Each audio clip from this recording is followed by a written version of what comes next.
नमस्कार दोस्तों। इस लेक्चर को शुरू करने से पहले एक हाइपोथेटिकल सिचुएशन सोचते हैं। मान लेते हैं कि किसी एक व्यक्ति को एक ऐसी बीमारी हुई है जो किसी भी एंटीबायोटिक से ठीक नहीं की जा सकती, यानी कि अगर उसे कोई भी मॉडर्न एंटीबायोटिक्स दी जा रही हैं उसके बावजूद भी उसके अंदर मौजूद बैक्टीरिया ख़त्म ही नहीं हो पा रहे हैं और उनके अंदर मौजूद बैक्टीरिया के ख़त्म न होने की वजह से व्यक्ति बीमार पर और बीमार पड़ता जा रहा है। तो ऐसे समय पर क्या किया जा सकता है, इन सब को डील करते हैं इस लेक्चर से। तो हमारा अगला लेक्चर है, क्या आप जानते हैं फाज थेरेपी यानी कि बैक्टीरियोफेज थेरेपी क्या है?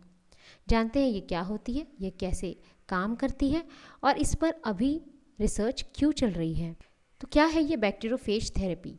फाज थेरेपी यानी कि बैक्टीरियोफेज थेरेपी एक प्रकार का मेडिकल ट्रीटमेंट है जो बैक्टीरिया के संक्रमण से निपटने के लिए बैक्टीरियोफेज का उपयोग करती है। ये बैक्टीरियोफेज प्राकृतिक रूप से पाए जाने वाले वायरसेस होते हैं और ये स्पेसिफिक टाइप के बैक्टीरिया को इन्फेक्ट कर सकते हैं। यानी कि बैक्टीरियोफेज ऐसे वायरसेस हैं जो कि बैक्टीरिया को इन्फेक्ट करते हैं, उन्हें किल कर सकते हैं। एंटीबायोटिक रेजिस्टेंट बैक्टीरिया के बढ़ने और एंटीबायोटिक मेडिसिन्स की सीमाओं के कारण पारंपरिक तौर पर उपयोग की जाने वाली एंटीबायोटिक उपचार के संभावित विकल्प के रूप में फेज थेरेपी को देखा जा रहा है। यह काम कैसे करती है? वैज्ञानिक सबसे पहले ऐसे बैक्टीरियोफेजेस को प्रकृति से आइसोलेट करते हैं। उन्हें पहचानते हैं, जो ऐसे बैक्टीरियोफेज को पहचानते हैं जो इन्फेक्शन करने वाले बैक्टीरिया की स्पेसिफिक स्ट्रेन के खिलाफ प्रभावी हो सकते हैं। इसके बाद सिलेक्टेड बैक्टीरियोफेज को प्यूरिफाई किया जाता है और उन्हें थेरापेटिक यूज़ के लिए तैयार किया जाता है। ऐसा करने के लिए उनके नंबर्स को यानी उनकी जनसंख्या को बढ़ाया जाता है और उनमें मौजूद किसी भी प्रकार की इम्प्योरिटी को दूर किया जाता है। इन बैक्टीरियोफेजेस को कुछ माध्यम से दिया जा सकता है, जैसे मौखिक तौर पर यानी कि ओरली दिया जा सकता है, स्किन पर यानी कि टॉपिकली दिया जा सकता है, या फिर इंजेक्शन के फॉर्म पे भी इन्हें दिया जा सकता है। कुछ मामलों में बैक्टीरियोफेजेस को इन्फेक्टिव टिश्यूज़ पर या घावों पर सीधे भी लगाया जा सकता है।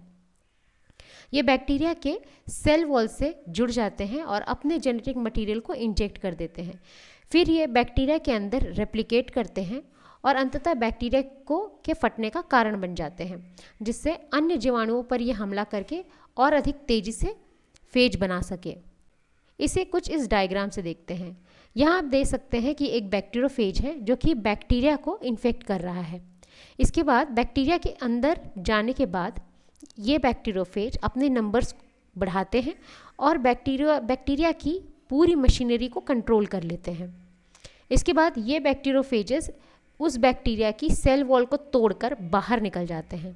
इस तरह से ये बैक्टीरिया किल हो जाता है। निकलने वाले ढेर सारे बैक्टीरियोफेजेस आगे जाकर और भी ढेर सारे बैक्टीरियल सेल्स को किल करते हैं यानी लाइस कर देते हैं। देखते हैं इस पर रिसर्च क्यों चल रही है। ये ध्यान रखना महत्वपूर्ण है कि फेज थेरेपी चल रहे रिसर्च और डेवलपमेंट का एक क्षेत्र है। अभी तक इसका उपयोग दुनिया के कई हिस्सों में एंटीबायोटिक दवा के रूप में व्यापक रूप से स्थापित नहीं हो पाया है। शोधकर्ता सक्रिय रूप से विभिन्न संक्रमणों के लिए इसकी सुरक्षा और प्रभावकारिता का केवल अध्ययन कर रहे हैं और कई रेगुलेटरी एजेंसीज यानी कि नियामक एजेंसियां इसके उपयोग के लिए दिशा निर्देशों पर भी काम कर रही हैं। फेज थेरेपी को उन मामलों में अंतिम उपाय के रूप में माना जा सकता है जहां एंटीबायोटिक उपचार विफल हो गया हो, या उन स्थितियों में जहां एंटीबायोटिक प्रतिरोध एक महत्वपूर्ण चिंता का विषय